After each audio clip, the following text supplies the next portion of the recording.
Dang, I interrupted without wanting to. I'm sorry.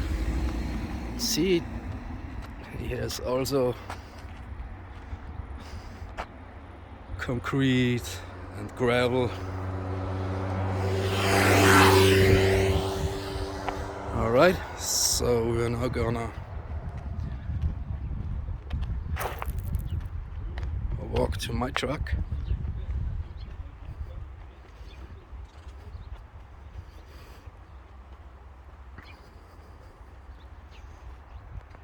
See, as a businessman, he's really a tough nut, as we say.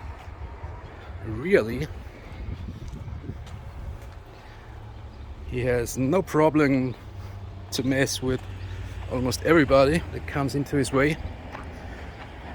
He's a good man. You see, I hope you can see that. What a pretty that is. It's also very old. Looks like from the 30s, I don't know.